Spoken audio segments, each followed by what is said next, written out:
आज हम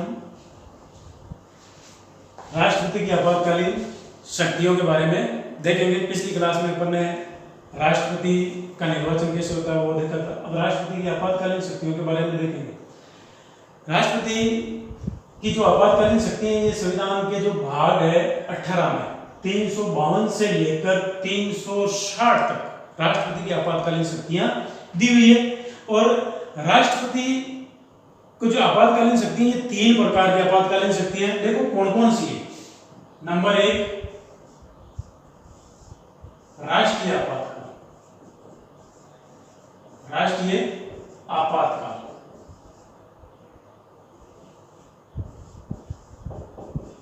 ये संविधान का अनुच्छेद 352 का। इसमें नंबर 2 पे अपने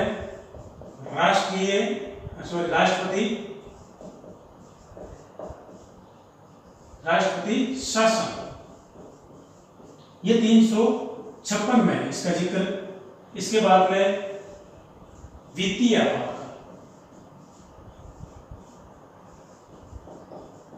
आपातकाल, इसका जिक्र अपने संविधान के अनुच्छेद 360 में।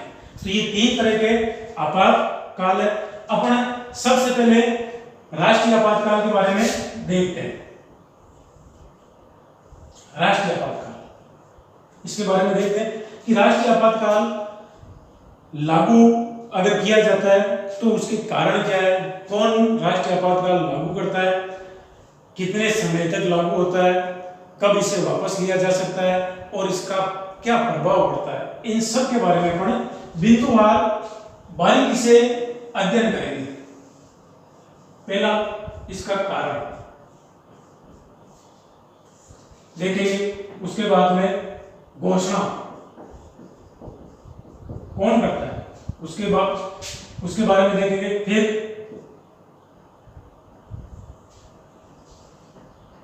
घोषणा, उसके बाद में अनुमोदन, उसके बाद में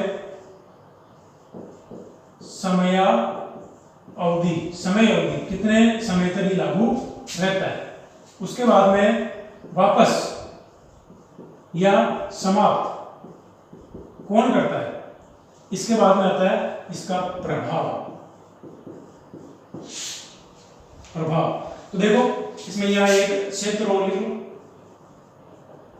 कि किस क्षेत्र में लागू किया जा सकता है, कहां लागू किया जा सकता है। तो पहले देखो कारण क्या है। तो इसका कारण संविधान में स्पष्ट किया हुआ है कि एक तो युद्ध, बाह्य आक्रमण, एक है सशस्त्र विद्रोह।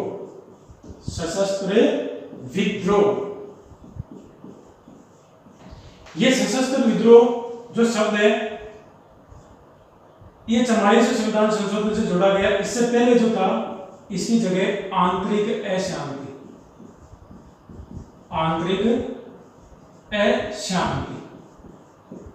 शब्द था पहले, और इसे 44वें संविधान संशोधन का 44वें संशोधन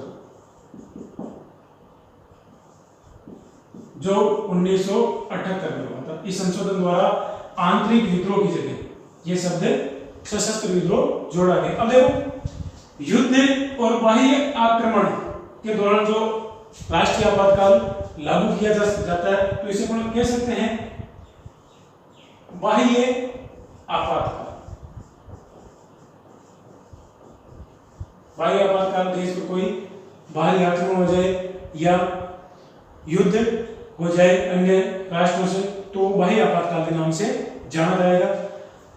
और अगर सशस्त्र विद्रोह के कारण, यानी सशस्त्र विद्रोह का मतलब है कि घर में ही अगर लोग, जनता सड़क पर निकल जाए, हथियार उठा ले, हथियारों से लड़ने लग जाए आपस में, तो वो एक गृह युद्ध की स्थिति देश में उत्पन्न हो जाती है। और उस स्थिति में सशस्त्र विद्रोह के दौरान राष्ट्रीय आपातकाल लागू किया जाता है। तो इस आपातकाल को अपन आंतरिक आपातकाल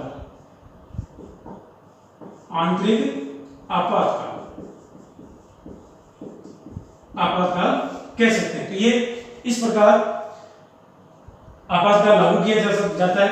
अब देखो ये तो हुआ अपना पहला। दूसरा इसका बिंदु अपन लेते हैं क्षेत्र, कहां कहां लागू किया जा सकता है। तो ये पूरे राष्ट्र में या राष्ट्र के किसी भाग में, या तो पूरे राष्ट्र में, पूरे देश में लागू किया जा सकता है, या किसी राज्य विशेष में भी लागू किया जा सकता है, या किसी भाग में लागू किया जा सकता है। ये हुआ। अब इसके बाद में तीसरा आता है अपना घोषणा। घोषणा कौन करेगा? तो तीसरा अपना है घोषणा। ये घोषणा कौन करेगा? घोषणा करेगा राष्ट्रपति। घोषणा करेगा राष्ट्रपति। लेकिन राष्ट्रपति घोषणा करेगा कैसे? अपने आप करेगा? नहीं, इसमें भी संविधान में बताया गया है राष्ट्रपति प्रधानमंत्री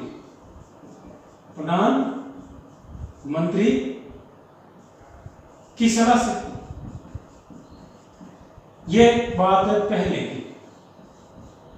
अब 44वां संविधान संशोधन किया गया। 44वां संशोधन, 44वें संशोधन में परिवर्तन करके कर दिया गया मंत्रिमंडल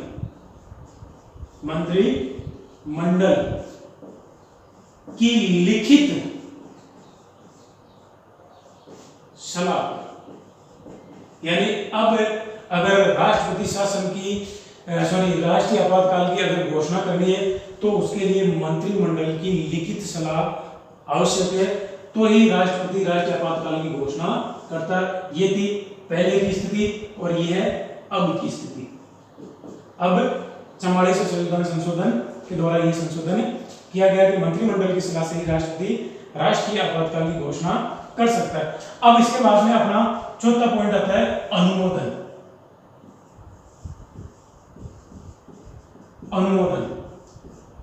अनुमोदन 1 माह के भीतर संसद द्वारा, 1 माह के भीतर संसद करेगी अनुमोदन। पहले ये 2 माह था, 2 माह ये पहले था, 2 माह के भीतर संसद द्वारा अनुमोदन किया जाता था। लेकिन इसमें भी 44वां संशोधन करके अनुमोदन की अवधि को 1 माह कर दिया गया कि 1 माह के भीतर संसद द्वारा इसे अनुमोदित करके इसे आगे बढ़ाया जा सकता है। आगे किस प्रकार बढ़ाया जा सकता है उसको देखो अपन। समय अवधि यानी कितने समय तक, तो समय अवधि इसकी आती है 5.2 अवधि है कि संसद 1 माह के भीतर इसे अनुमोदित कर देती है। तो संसद विशेष बहुमत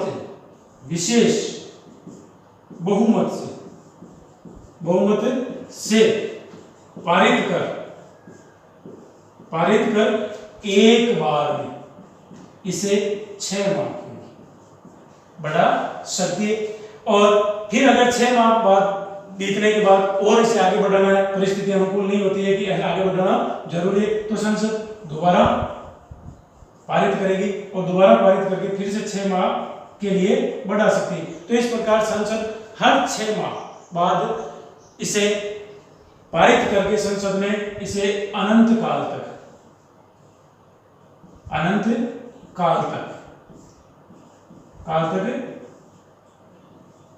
बढ़ा सकती है। अनंत काल तक इसे बढ़ाया जा सकता है इस प्रकार। तो ये है इसकी समय अवधि। अब अगला देखते हैं कि जो वापसी या समाप्ति, छठा पॉइंट अपना वापस या समाप्त। इसे समाप्त कैसे किया जा सकता है? तो इसके लिए प्रावधान है पहला तो राष्ट्रपति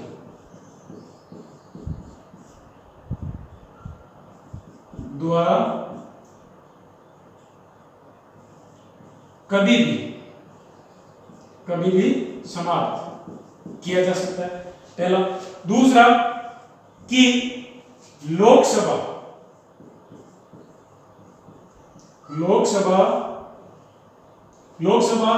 के कुल सदस्य, कुल सदस्यों का 1/10, कुल सदस्यों का 1/10 सदस्य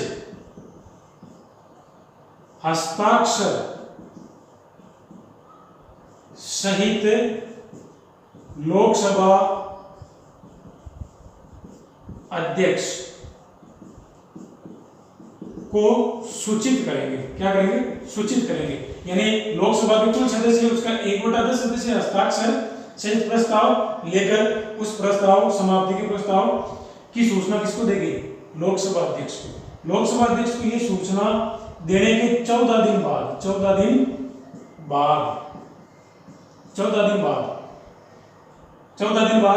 पारित कर, प्रस्ताव को पारित कर इसे समाप्त किया जा सकता है, राष्ट्रीय आपातकाल को हटाया जा सकता है। अब देखो यहाँ परिस्थिति आ जाती है कि मान लो लोकसभा का सत्र नहीं चल रहा, उस स्थिति में किसे सूचित किया जाएगा? उस स्थिति में जब सत्र नहीं चल रहा हो तो उस समय सूचित किया जाएगा किसको? राष्ट्रपति।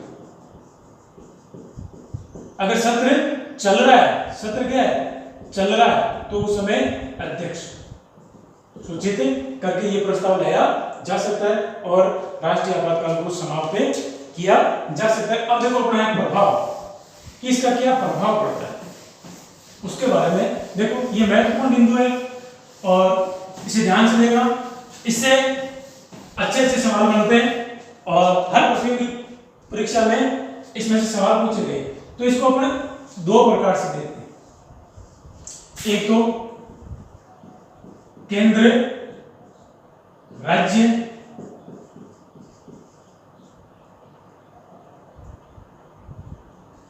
संबंधों में परिवर्तन, एक तो केंद्र राज्य संबंधों में परिवर्तन होता है, एक होता है मूल अधिकारों में परिवर्तन होता है। 2 प्रकार के प्रभाव पड़ते हैं, केंद्र राज्य संबंधों में और एक मूल अधिकार में। केंद्र राज्य संबंधों को अपन इस प्रकार समझते हैं। एक तो विधायी परिवर्तन, एक कार्यपालक परिवर्तन और एक वित्तीय परिवर्तन। अब देखो इन 2 का जो जिक्र है वो अपने संविधान के अनुच्छेद 353 में और ये अनुच्छेद 354 में वित्त से संबंधित है। संविधान के अनुच्छेद 353 और 354 में इनका जिक्र है। अब विधायी क्या है उसके बारे में कि क्या क्या विधायी परिवर्तन होता है। पहला कि लोकसभा व विधानसभा के कार्यकाल को 1 वर्ष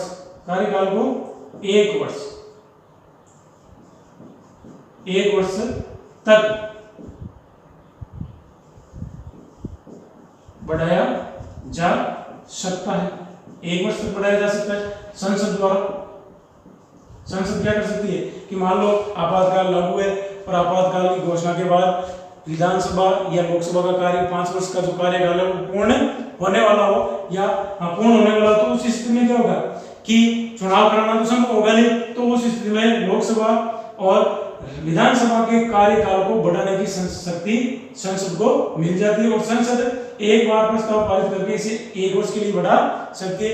फिर दूसरी बार बढ़ाना है तो दोबारा दूसरी बार प्रस्ताव पारित करके फिर 1 वर्ष के लिए, इस प्रकार ये कार्यकाल आगे से आगे बढ़ाया जा सकता है। कितनी बार बढ़ाया जा सकता है। दूसरा जो परिवर्तन होता है वो राज्य सूची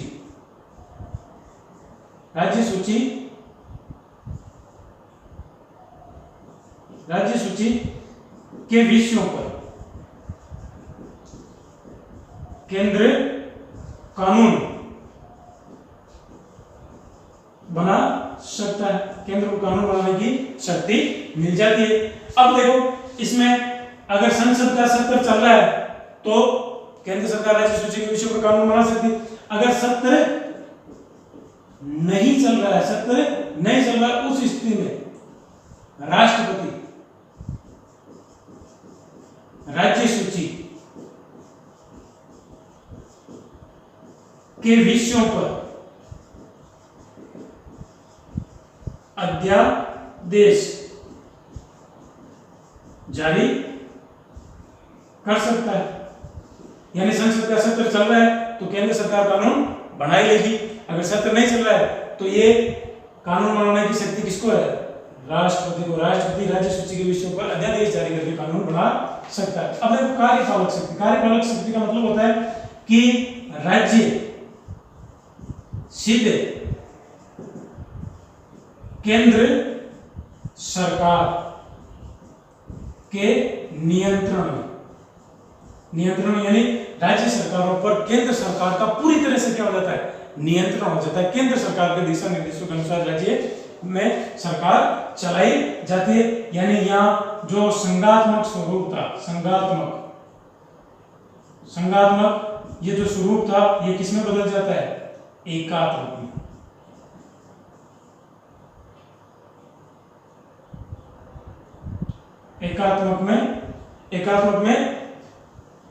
एकात्मक में बदल जाता है। यह एकात्मक में बदल जाता है। शक्तियों का क्या होता है? केंद्रीकरण हो जाता है। केंद्र सरकार में ही शक्तियां आकर क्या हो जाती है? सिमटे जाती है। तो ये परिवर्तन होता है। इसके अलावा वित्तीय परिवर्तन, राजस्व संबंधी, राजस्व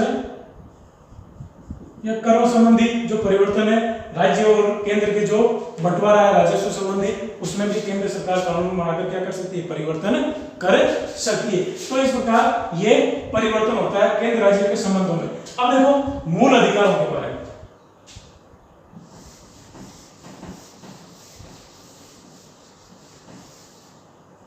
मूल अधिकारों के बारे में देखो, इसको भी अपन इस प्रकार से समझ सकते हैं। एक तो अनुच्छेद 358 में दिया हुआ है, एक अनुच्छेद 359 में मूल अधिकारों का जिक्र। इसमें अनुच्छेद 19 के जो 6 मूल अधिकार है उनके बारे में बताया गया कि अगर राष्ट्रीय आपातकाल किस स्थिति में युद्ध या बाहरी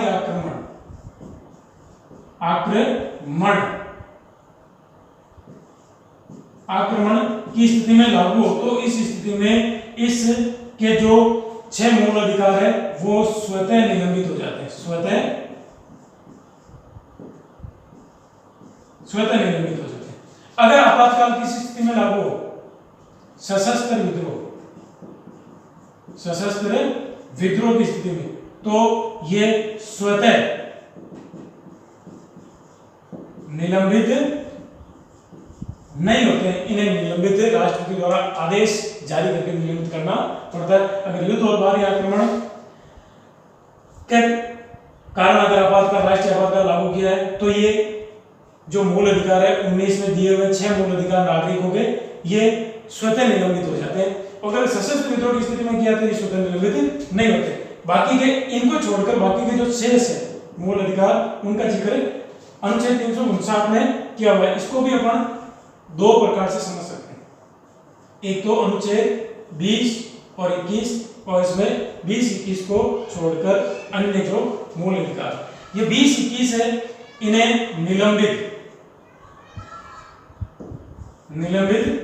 नहीं, यानी इन्हें किसी भी परिस्थिति में निलंबित नहीं किया जा सकता, क्योंकि इनमें जीवन जीने का अधिकार, प्राणदेह स्वतंत्रता का ये अधिकार है, और किसी भी परिस्थिति में जीवन जीने के अधिकार को नहीं छीना जा सकता है। इस बात को हमें समझ लेना आवश्यक है कि 20-21 के जो मूल अधिकार है उन्हें निलंबित नहीं किया जा सकता, और अन्य जो है उनके लिए राष्ट्रपति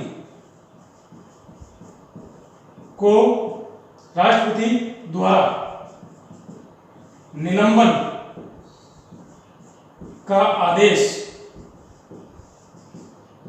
जारी कर किया जा सकता है, किया जा सकता है। और निलंबन को क्या किया जा सकता है, लागू किया जा सकता है। निलंबन का यहाँ अर्थ है कि इन कानून इनको लेकर, इन मूल अधिकारों को लेकर न्यायालय की शरण नहीं ली जा सकती, न्यायालय में नहीं जाया जा सकता। निलंबन का अर्थ यहाँ यही है। और राष्ट्रपति द्वारा बाकी के जो मूल अधिकार है उन्हें, नागरिक अधिकारों को, उनको राष्ट्रपति द्वारा आदेश जारी करके उन निलंबन को क्या किया जा सकता है, लागू किया जा सकता है। तो इस प्रकार ये प्रभाव पड़ता है। अब अपन देखते हैं कि जो ये राष्ट्रीय आपातकाल है, इसका भारत में अब तक कितनी बार प्रयोग हुआ है। तो इसके प्रयोग की अपन बात करें तो इसका प्रयोग अब तक 3 बार हुआ। 3 बार हुआ। एक तो 1962 से 68 तक, एक 1971 से 77 तक, एक 1975 से इंदिरा गांधी के समय 1977 तक। ये 2 आपातकाल जो लागू हुए, ये युद्ध, बाहरी आक्रमण, इसका कारण था युद्ध या बाहरी आक्रमण। और ये जो आपातकाल हुआ, ये उस समय आंतरिक अशांति के आधार पर लागू किया गया है इंदिरा गांधी सरकार द्वारा। अब देखो अपन यहां देखते हैं कि क्या एक आपातकाल के अंदर दूसरा आपातकाल लागू किया जा सकता है, तो हाँ बिल्कुल लागू किया जा सकता है। क्योंकि यहाँ देखो ये युद्ध और बाहरी आक्रमणों के दौरान, इस दौरान लागू किया गया था। और इसी बीच 1975 में इसी के बीच आंतरिक अशांति के आधार पर आपातकाल और लागू किया गया। तो एक आपातकाल के अंदर दूसरे आपातकाल को लागू किया जा सकता है। तो इस प्रकार हमारे ये अपना जो राष्ट्रीय आपातकाल है वो कंप्लीट होता है। अब देखो इसके बाद में अपना जो आपातकाल आता है वो आता है राष्ट्रपति शासन। राष्ट्रपति शासन, तो राष्ट्रपति शासन की अगर अपन जिक्र करें तो इसे राष्ट्रपति शासन को राज्य आपात भी कह सकते हैं अपन, या संवैधानिक आपात, अन्य नामों से इसे जाना जा सकता है। इन नामों से भी इन्हें जाना जा सकता है। अब देखो जो राष्ट्रपति शासन है उसको भी अपने इसी प्रकार से देखते हैं। पहला कारण वही घोषणा, वही अनुमोदन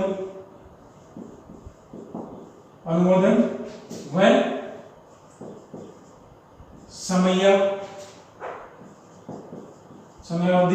समय अवधि, इसके बारे में समाप्त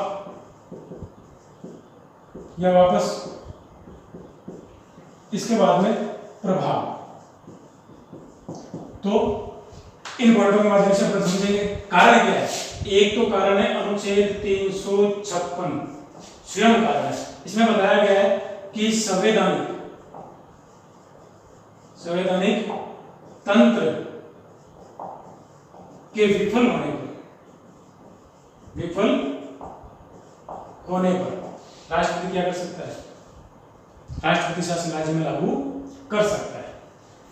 दूसरा इसका कारण दिया हुआ है अनुच्छेद 365 में। ये ध्यान देने योग्य बात है, इसे समझना आवश्यक है। यहां से सवाल बनता है 365 में क्या कहा गया है कि कुछ ऐसे विषय जिन पर केंद्र सरकार के निर्देशों का राज्य सरकार को क्या करना पड़ता है, पालन करना पड़ता है। अगर वो निर्देशों का पालन करने में असफल हो जाती है तो उस स्थिति में यहाँ पर राष्ट्रपति शासन लागू किया जा सकता है। उस स्थिति में संवैधानिक तंत्र का विफल होना माना जाएगा। तो देखो केंद्र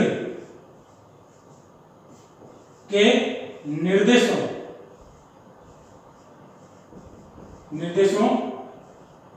का राज्य सरकार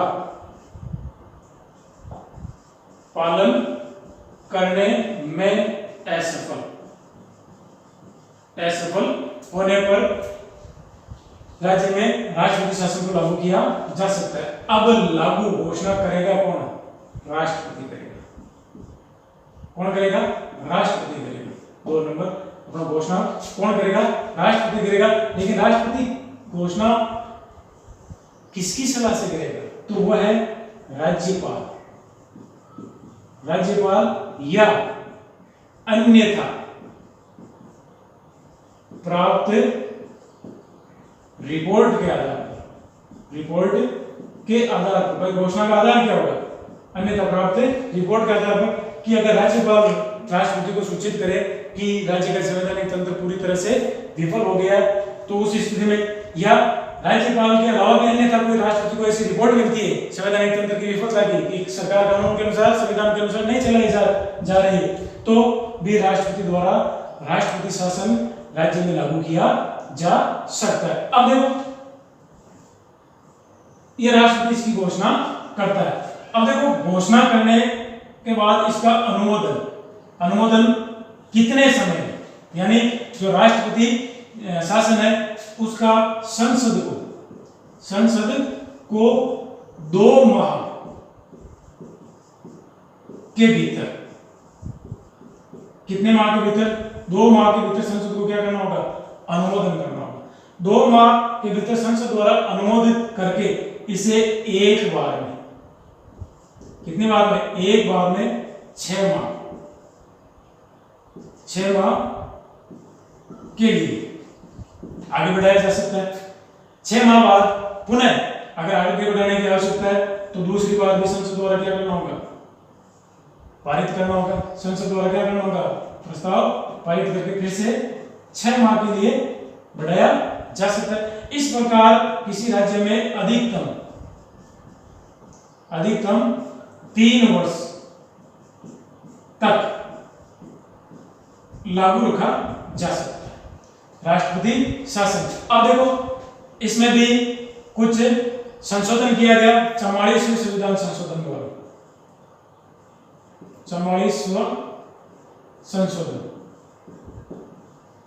इसमें संशोधन क्या किया गया कि 1 वर्ष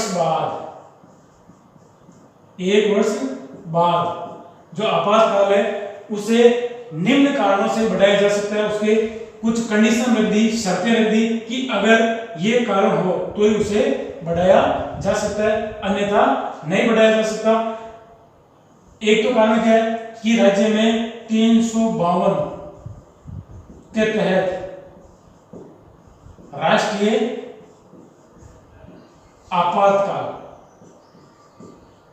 आपातकाल लागू हो, तो कि राष्ट्रपति शासन को 1 वर्ष बाद, कब, 1 वर्ष के बाद, 1 वर्ष बाद कैसे बढ़ाया जा सकता है, अगर 352 के तहत उसमें राष्ट्रीय आपातकाल क्या हो, लागू हो, तो राष्ट्रपति शासन को बढ़ाया जा सकता है। एक तो ये हो गया 352। एक चुनाव आयोग घोषणा कर दे कि राज्य में चुनाव कराना संभव नहीं, तो आपातकाल, राष्ट्रपति आपातकाल को बढ़ाया जा सकता है। तो ये इस प्रकार 2 माह के भीतर अनुमोदन संसद द्वारा करके इसे एक बार में 6 माह के लिए और दूसरी बार बढ़ाकर और 6 माह के लिए, इस प्रकार 1 वर्ष बढ़ाया जा सकता है, अधिकतम 3 वर्ष। अगर 1 वर्ष बाद इसे और बढ़ाना है तो उसके लिए ये 2 शर्तें होनी चाहिए। ये 2 शर्तें 44वें संविधान संशोधन द्वारा लागू की गई। अब देखो इसकी वापसी कि किस प्रकार इस राष्ट्रपति शासन को वापस लिया जाता है, तो वापस समाप्त। तो इसके लिए राष्ट्रपति द्वारा कभी भी वापस लिया जा सकता है। इसके लिए संसद की अनुमति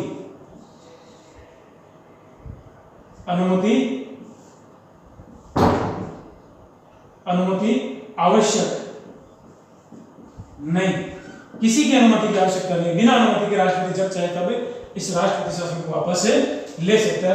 तो ये भी अपना पॉइंट क्लियर हो गया। अब देखो यहाँ ये ध्यान देना है कि जो ये अनुमोदित करती है ये साधारण बहुमत से होता है, साधारण बहुमत से है ना अनुमोदन। विशेष बहुमत की आवश्यकता नहीं है। अब देखो प्रस्ताव के प्रभाव के बारे में देखते हैं कि एक बार लिख लो, इसको उतार दिया। चलो आप देखते हैं प्रभाव। भाई प्रभाव क्या पड़ता है? तो नंबर 1 पर मंत्रिमंडल क्या हो जाता है? भंग हो जाता है। भाई संवैधानिक तंत्र विफल है, तो इसी के कारण तो ऐसी राष्ट्रपति शासन की आपातकाल की परिस्थिति उत्पन्न हुई। तो ये मंत्रिमंडल संविधान के अनुसार नहीं है, तो संवैधानिक तंत्र विफल है, तो राष्ट्रपति शासन लागू होते ही क्या हो जाता है? भंग हो जाता है। दूसरी परिस्थिति विधानसभा। विधानसभा का राष्ट्रपति क्या कर सकता है? एक तो कर सकता है निलंबन कर सकता है, एक कर सकता है विघटन यानी भंग कर सकता है। अब देखो इसके लिए भी प्रावधान है कि राष्ट्रपति निलंबन स्वयं कर सकता है। निलंबन का अर्थ क्या होता है कि जैसे राष्ट्रपति शासन समाप्त होगा, ये जो विधानसभा है, निलंबन का अर्थ होता है विधानसभा क्या हो जाती है? पुनः जीवित हो जाती है। पुनः जीवित हो जाती है। विधानसभा क्या हो जाती है? विधानसभा क्या हो जाती है? पुनः जीवित हो जाती है, जैसे राष्ट्रपति शासन क्या होता है? समाप्त होता है। अब देखो विघटन यानी भंग कब कर सकता है राष्ट्रपति? संसद की अनुमति से।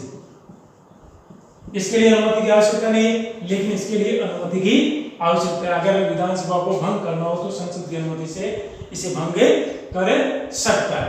तो इस प्रकार का ये प्रभाव पड़ता है। इसके अलावा तीसरा प्रभाव राज्य सूची पर केंद्र कानून बना सकती है। कानून बनाने का अधिकार मिल जाता है। और राष्ट्रपति भी क्या कर सकता है? राष्ट्रपति राज्य सूची पर क्या कर सकता है? अध्यादेश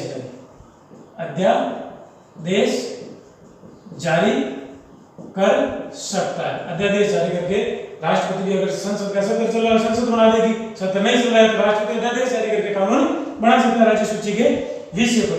और क्या होता है इसमें? क्या परिवर्तन होता है कि राष्ट्रपति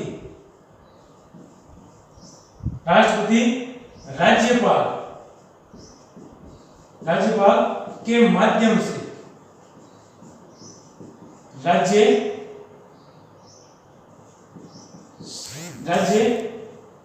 में शासन कार्य करता है। राज्य में राष्ट्रपति है जो राज्यपाल के माध्यम से कार्य करता है। प्रशासनिक शासकीय जो कार्य है वो राज्यपाल के माध्यम से करता है। तो ये प्रभाव अपने यहाँ पड़ते हैं। तो अब देखो इसके बाद में अपना जो आपातकाल आता है वो आता है वित्तीय आपातकाल। वित्तीय आपातकाल के बारे में भी देखते हैं। अब देखो वित्तीय आपातकाल ये अनुच्छेद 360 के द्वारा लागू किया जाता है। कारण, इसका कारण देखो, वित्तीय संकट उत्पन्न हो जाए या साख, देश की जो साख है, साख को खतरा उत्पन्न हो जाए तो इन कारणों से ये वित्तीय आपातकाल देश में लागू किया जा सकता है। करेगा कौन? राष्ट्रपति करेगा। राष्ट्रपति द्वारा वित्तीय आपातकाल की घोषणा की जा सकती है। अब देखो अनुमोदन, इसमें भी 2 माह के भीतर संसद क्या करेगी? इसे अनुमोदित करेगी और संसद द्वारा अनुमोदित करके इसे एक बार पारित कर अनंत काल तक लागू रखा जा सकता है। यानी इसमें बार बार 6 माह बाद पारित करने की आवश्यकता नहीं है। संसद को 2 माह के भीतर इसे पारित करना अनिवार्य है। अगर संसद 2 माह के भीतर इसे पारित कर दे तो इसे एक बार में पारित कर दे तो इसे अनंत काल तक, एक बार में अगर पारित कर दे तो इसे अनंत काल तक एक बार पारित कर दे तो अनंत काल तक बढ़ाया जा सकता है। तो ये इसकी समय अनुमोदन संसद करती है और समयावधि किसे एक बार संसद द्वारा अनुमोदित करने पर अनंत काल तक लागू रखा जा सकता है। वापस राष्ट्रपति द्वारा और वापस लेने के लिए राष्ट्रपति को किसी की संसद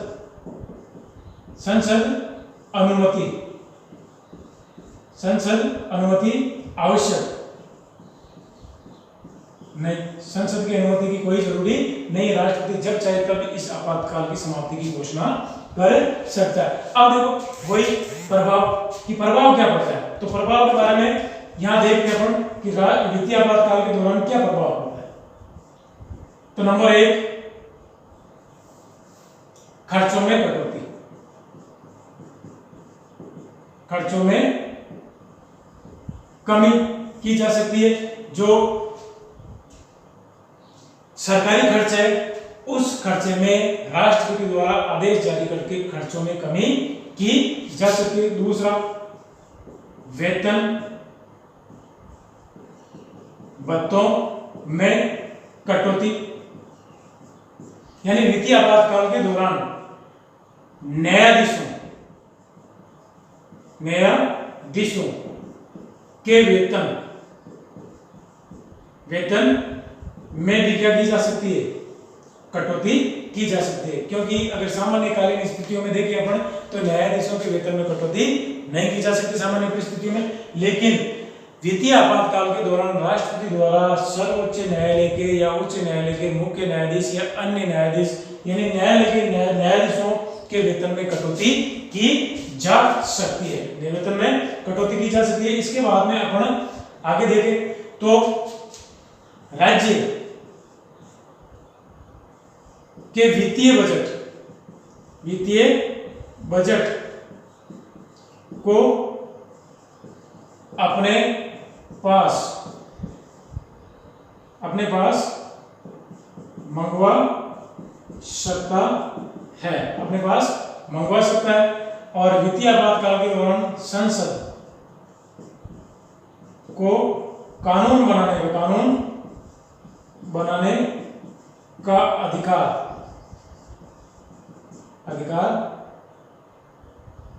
मिल जाता है और संसद ये अधिकार राष्ट्रपति को दे सकती है। राष्ट्रपति अध्यादेश जारी कर सकता है। तो ये इस प्रकार के परिवर्तन वित्तीय आपातकाल के दौरान होते हैं। तो इस प्रकार अपना जो आपातकालीन पार्ट है वो आज कंप्लीट होता है। इसके बाद में अपन अगली क्लास में आगे की जो राष्ट्रपति की अन्य जो शक्ति है उसके बारे में अध्ययन विस्तार से करेंगे।